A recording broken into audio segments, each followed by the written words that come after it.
आज की मीटिंग का मुख्य उद्देश्य ये है कि सभी जिलों में हमारी नई कमेटियां बन रही है, उन कमेटियों को एक्टिव करने के लिए ये मीटिंग बुलाई गई थी और ब्लॉकों में और निचले स्तर तक सभी कमेटियां ठीक ढंग से काम करें, इसके लिए हमारा ये जनरल बॉडी मीटिंग हुई है। क्योंकि आने वाले समय में पीटीआर में इलेक्शन है, हमारी कोशिश है कि बीटीआर के इलेक्शन में वोटर्स पार्टी इंटरनेशनल प्रमुख भूमिका निभाएगी और हमारी कोशिश होगी कि हम सभी सीटों पर अपने कैंडिडेट उतारेंगे और बाकी जो नकली पार्टियां हैं, चाहे यूपीपीएल है, चाहे बीजेपी है, चाहे कांग्रेस है, उन सब का मुकाबला करते हुए हमारे कैंडिडेट आगे आएंगे। क्योंकि हम जो सवाल उठा रहे हैं वो बाकी कोई नहीं उठा रहा। हमारा सबसे बड़ा सवाल यह है कि संविधान में रोजगार के अधिकार को फंडामेंटल राइट्स बनाया जाए, हर आदमी को नौकरी पाने का अधिकार होना चाहिए। सरकार नौकरी नहीं दे सकती तो 11,900 रुपया जिसकी डिमांड हम लोग बहुत पहले से उठा रहे हैं वो मिलना चाहिए हर वोटर को। इससे हर घर में 50 से 60,000 रुपया आ सकता है, लोगों की समस्याएं हल हो सकती हैं। इन सवालों को हम घर घर हमारे कार्यकर्ता लेकर के जाएंगे, लोगों को बताएंगे कि आप सभी लोग वोटर्स पार्टी इंटरनेशनल का समर्थन करें, क्योंकि बाकी पार्टियां नेताओं को अमीर बनाने के लिए काम कर रही है, वोटर्स पार्टी सभी वोटरों को अमीर बनाने के लिए काम कर रही है। इसलिए अब लोगों को सक्रिय करने के लिए ये जगह जगह सभी जिलों में हम लोग मीटिंग ले रहे हैं, जिससे कि आने वाले चुनाव में हम सरकार बना सकें बीटीआर में, और यहाँ की जो समस्याएं हैं उनको हम सही तरीके से लेकर के जनता के कल्याण के जो योजनाएं हैं उसको लागू कर सकें। अभी तो केवल नेता अमीर हो रहे हैं, हम चाह रहे हैं कि आम जनता अमीर हो, बेरोजगारी की समस्या दूर हो, महंगाई की समस्या दूर हो, करप्शन खत्म हो। इसके लिए वोटर्स पार्टी इंटरनेशनल काम कर रही है। दुनिया के पैमाने पर आतंकवाद का मुकाबला केवल वोटर्स पार्टी इंटरनेशनल कर सकती है, क्योंकि हमने पिछले अक्टूबर महीने में दिल्ली में एक बड़ा आयोजन किया था, जिसके लिए साउथ एशियन गवर्नमेंट बननी चाहिए, विश्व गवर्नमेंट बननी चाहिए, ताकि युद्ध को रोका जा सके। अभी आतंकवादियों ने हमारे लोगों को मारा है, उसका पाकिस्तान पर सरकार ने जो हमला किया वो जल्दीबाजी में था। हमें आतंकवाद की समस्या का हल इस तरीके से करना चाहिए कि पाकिस्तान को हम बेनकाब करें कि जहां पर आतंकवादी गतिविधियां बड़े जोरों से चलाई जाती हैं उसको देश के पैमाने पर, दुनिया के पैमाने पर हम बेनकाब करने के लिए सरकार काम नहीं कर रही है। लड़ाई समस्या का समाधान नहीं है, युद्ध होगा। पाकिस्तान भी एटम बम रखता है, तो ये लड़ाई बहुत खतरनाक हो सकती है। वो तो शुक्र है कि मतलब लड़ाई समय से बंद हो गई और आगे न हो, इसके लिए भी वोटर्स पार्टी इंटरनेशनल काम कर रही है। दुनिया के पैमाने पर यूनाइटेड नेशन को यूनाइटेड नेशनल गवर्नमेंट में बदलना चाहिए और लड़ाई रोकने का पावर उसको मिलना चाहिए। वोटर्स पार्टी इन सभी सवालों को लेकर के गंभीर है और उसको लेकर के हमारे साथी लगे हुए हैं पूरे देश के पैमाने पर। धन्यवाद सर। दिनै माने सनितपुर जिल्लानि सिङाव थानाय जेसेबां पदाधिकारी दङ, जेसेबां कर्मीफोर दङ, बे कर्मीफोरनि दिनै कर्मी सभा फाथिनाय जादों, माने पदाधिकारिफोरनि एवारनेस प्रग्राम। बेहाय बेखौनो खालामनाय जादों जे फैगौ इलेक्शननि थाखाय जोंनि मानसिफ्रा माने रेडि जानांगौ। बिनि सोमोन्दै बे एवारनेस प्रग्रामखौ लानो थाखाय गोबां समनिफ्रायनो सम लाबाय थादोंमोन,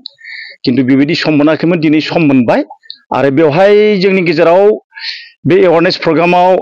दिल्लीनिफ्राय सेन्ट्रेल कमिटिनिफ्राय मानगोनां सेक्रेटारि शिबकान्त गरखपुरी बिथाङा नुजाफैदों आरो सक्रिय मेम्बार हिसाबै मानगोनां नवीन कुमार बिथांमोनहा ओंखारबोदों। बिथांमोनखौ लानानैनो जों दिनैहाय बे माने पदाधिकारी एवारनेस प्रग्रामखौ खालामनाय जादों। दा एवारनेस प्रग्रामखौ बेनि थाखायनो खालामनो गोनां जादों जे फैगौ इलेक्शनाव जोङो गोख्रों भाबै जोङो बे जेनेरेल एरियानिफ्राय जाहाथे जोङो एमएलए एमपि देरहाहरनो हायो, फैगौ विधान सभायाव जाहाथे जोङो एमएलए खौ बे सनितपुर जिल्लानिफ्राय जाहाथे जों दैथायहरनो हायो, बेखौनो जोङो थांखि लानानै खामानि मावदों। मानो होनबा दा गुबुन गुबुन पार्टिखौ जोङो फोथायनो हालिया। बिथांमोननि हादोर खुंनायखौ, बिथांमोननि माने एमएलए एमपि जानायखौ जों नुबोबाय आरो बिथांमोननि दारै जानांगौ जेबो गैला होननानै जों मोनथिबोबाय। बिनिखायनो दा परवर्ती अवस्थायाव बिनि उनाव जे विकल्प व्यवस्था हिसाबै भटार्स पार्टी इंटरनेशनल दा भटार्स पार्टी इंटरनेशनल नि आसामाव सरकारनि प्रयोजन जाबाय जेरैहाय दा बिटिआर आवबो भटार्स पार्टी इंटरनेशनल नि सरकारनि प्रयोजन जाबाय जायनि थाखाय जोङो थांनाय 15 अक्ट'निफ्रायनो जोङो बिटिआर आव नै मैया दाख्लैसिम जोङो बिटिआर ओनसोलाव जोङो पदाधिकारी प्रग्रामखौ खालामनानै फोजोबबाय बेवहाय जोबोद मोजां प्रग्राम जादों बयबो गोसो गुदुं जादों आरो एबार जोङो 100% देरहानाय जोङो आसा खालामनो हायो मानो होनबा बिटिआर एलेखायाव जोङो 17 बोसोर बिपिएफ नि सरकारखौ मोनबोबाय आरो बिनिफ्राय प्रमोद बर'नि सरकार इउपिपिएल सरकार बिथांमोना नै दा 5 बोसोर फुरा जानो थांगासिनो दं बिनिखायनो बिटिआर नि इलेक्शन खाथियाव फैगासिनो दं बेवहायबो बिथांमोननि मावनायखौ जोङो मोनथिबोजोबखाबाय बिथांमोनहा मा मावनांगौ मा मावनाङा जि मावनांगौ बिथांमोननि मावनायखौ जों नुखाजोबबाय आरो बिथांमोननि दारै आरो गोदानै मोजां खामानि जानो गोनां जों नुहुराखै बिनिखायनो जोङो सानदों जे बिटिआर आवबो भटार्स पार्टी इंटरनेशनल नि सरकारनि प्रयोजन जाबाय बिटिआर आवबो विकल्प व्यवस्थाया भटार्स पार्टी इंटरनेशनल बिनिखायनो जोङो जोंनि गामि गांखंआव थानाय जेसेबां भटारफोर दङ बिथांमोनखौ जोङो जांख्रिखांहोनो थाखाय बिथांमोनखौ फोजानो थाखाय जों गुबुन गुबुन जायगायाव गामि गांखं सोहोर नोगोर जेरावबो जोङो पदाधिकारी जोङो एवारनेस प्रग्रामखौ लाबोदों आरो सुबुं जांख्रिथाय आफाद बेबायदिनो जों गुबुन गुबुन जायगायाव लाबोदों आरो निश्चय एबार रायजो राजाफ्रा बयबो जोंखौनो समर्थन होनानै बिटिआर आव जोंखौ 40टा सीटआव बिथांमोनहा देरहाहोगोन आरो बिनिफ्राय आसामावबो जोङो 126टा विधान सभा दङ जे 126टा विधान सभायावबो जोङो बिनि खावसेखौ जों देरहाहोनो हागोन होननानै जोंहा पुरा आसा दङ बिनि थाखायनो जों दानिफ्रायनो साखाफारा जानानै बे खामानिखौ मावबोगासिनो दं रायजो राजाफोरखौ जोङो एवारनेस होगासिनो दं आरो रायजो राजाफ्रा निश्चय जोंखौ समर्थन होगोन आरो गुबुन गुबुन पार्टी दल संगठननिफ्रायबो जोंखौ समर्थन होनो थाखाय बिथांमोनहा जानजि खाफ्रादों नै दाख्लै बावै जोङो 11 तारिख खालि बे मासनिनो 11 तारिख खालि जोङो चिरांनि धालिगाव साथिपुर होननाय जायगायाव जों मोनसे मिटिं जदोंमोन बे मिटिंआव जोङो गासैबो दल संगठननिफ्राय जों ग्रीन सिगनेल मोनदों बिथांमोनहा जोंखौ समर्थन होनो ओंखारदों बिनिफ्राय बिनि उनाव जोङो मोनसे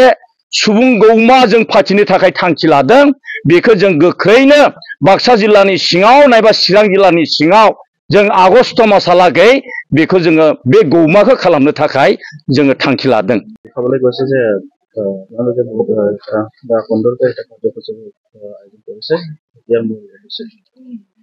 प्रथमते তোমালোকৰ চেনেলকে ধন্যবাদ দিলো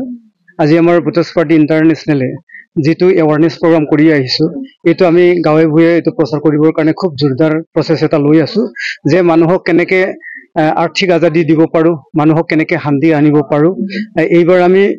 যেটো অৰ্থনৈতিক স্বাধীনতা আন্দোলনটো কেনেকে আগবঢ়াই যাব পাৰো মানুহক এইটো বিষয়ে মানে নলেজ দিবৰ কাৰণে আমি এৱাৰনেস প্ৰগ্ৰামবিলাক কৰি আছো যে বৰ্তমান বিটিআই পাৰ্টিয়ে আগন্তুক নিৰ্বাচনত কেনেকৈ এটোতো আমি আশা ৰাখিছো যে বিটিআৰ ইলেকশ্যনত আমি 40টা সিটত সম্পূৰ্ণ আমি ইতিমধ্যে ৰেডি হৈ গৈছে গতিকে সকলো সিটতে আমাৰ ক্যান্ডিডেট আমি বিচাৰি উলাইছো গতিকে প্ৰাৰ্থীটো আমি সকলো সিটতে প্ৰদান কৰিম অঞ্চলৰ জনতাই কিমান সাপোৰ্ট কৰিছে এটো আমিতো 100% আশাবাদী কাৰণ আজিৰ যেটো জৰ্জৰিত সমস্যা অৰ্থনৈতিক স্বাধীনতাৰ অবিহনে লোকতন্ত্ৰ মূল্যহীন যে আৰ্থিক আজাদি নাথাকিলে লোকতন্ত্ৰৰ যেটো ৰাজনৈতিক আজাদিৰে কাম নহয় এই কাৰণে আমি আৰ্থিক স্বাধীনতা দিবৰ কাৰণে ৰাইজে আমাক সহযোগ কৰিব বুলি আমি আশাবাদী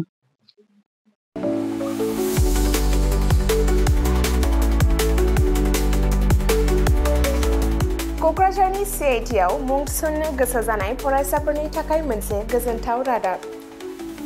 सेंट्रल इंस्टीट्यूट ऑफ टेक्नोलॉजी क'क्राझारा 2025-2026 सोलोंथाइ बोसोरनि थाखाय मुं थिसननायनि एन्ट्रेन्स एग्जाम खुंनो थांगासिनो दङ diploma BTech MTech Bachelor and Master of Design आरो PhD नि थाखाय एन्ट्रेन्स एग्जाम खुंनाय जागोन। डिप्लोमा प्रग्रामाव दङ CE, CSE, ECE, FPT, CAI आरो AMT। BTech प्रग्रामाव दङ CE, CSE, ECE, FET आरो IE। MTech प्रग्रामाव दङ WRH, CSC, FET आरो GET। Bachelor of Design आरो Master of Design आव दङ MCD आरो PhD नि थाखाय CE, CSE, ECE, FET, IE, ME, Physics, Mathematics, Chemistry आरो HSS। बे समाव अनलाइन आरजलाइ लानाया सोलिगासिनो दङ आरो बियो फैगौ 31 मेसिम थागोन। डिप्लोमा, BTech आरो MTech नि एन्ट्रेन्स एग्जामखौ फैगौ 8 जुनाव खुंनाय जागोन आरो PhD नि एन्ट्रेन्स एग्जामखौ 15 जुनाव खुंनाय जागोन। आबुङै मिथिनो थाखाय एडमिशन सेल CIT क'क्राझारनि मबाइल नम्बर 9365031406 आव सुलाद लानो हागोन एबा query2025@cit.ac.in आव इमेल खालामहरनो हागोन। बेनि अनगायै cit.ac.in एबा admission.cit.ac.in बे मोननै वेबसाइटआव हाबनानै नायनो हागोन।